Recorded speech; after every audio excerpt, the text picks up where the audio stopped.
හොඳයි දැන් අපි මේ ඉන්නේ ධර්මපාල විද්‍යාලයේ ගොතටුව ප්‍රදේශයේ විශාල ප්‍රමාණයක් ජනතාව මේ අවතන් වෙලා ඉන්නවා ගම් වතුර නිසා අපි බලනත ගම් වතුර පිළලා මේ විද්‍යාලයට එන්න ප්‍රවිෂ්ඨ වෙන්න අමාරුයි වාහනවල අපි විශේෂ වාහනවල තමයි මෙතනට ආවේ මොකද වතුරෙන් වට වෙලා තියෙන තැනක් මෙතනත් ඉන්නවා කඳුරේ සෑහෙන ප්‍රමාණයක් ජනතාව සර්වෝදය විදියට අපි මේ වගේ කඳුරු වලට ගිහිල්ලා කඳුරු වල ඉන්න ජනතාවගේ විශේෂයෙන්ම සෞඛ්‍ය තත්ත්වය පරීක්ෂා කරලා උන්ට ඖෂධ ලබා දීම වෛද්‍ය සහායනයක් පවත්වන ඊයේ දවසෙත් පෙරේද දවසෙත් මේ දිගටම අපි අඛණ්ඩව අරගෙන ආවා.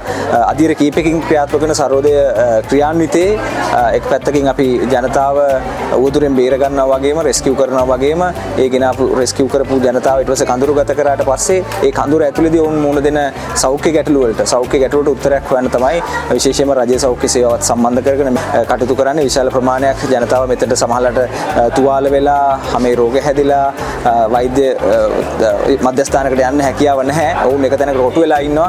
සමහර දෙමව්පියෝ ඉන්නවා. ඔවුන්ගේ ඖෂධ නැති වෙලා තියෙනවා. ක්ලිනික් පොත් නැති වෙලා තියෙනවා. දීර්ඝකාලීන බෙහෙත් ගතිපු අය. ඉතින් ඒ අය බලලා විශේෂයෙන් වෙන්කොට අඳුනගෙන ඒ අයට ඖෂධ නිකුත් කිරීම, ඒ වගේම පරීක්ෂා කිරීම, වැඩිදුර සෞඛ්‍ය අවධානයක් ලබා දී දුන ඒ සඳහා යොමු කිරීම මේ වගේ කාර්යයන් මේ සෞඛ්‍ය කඳවුරේදී මේ මොහොතේ සිද්ධ වෙන අපි බලාපොරොත්තු වෙන මේ කාර්ය තවත් දිගටම මේ කඳුරු මාලාවත් එක්ක ඉස්සරහට අරගෙන යන්න.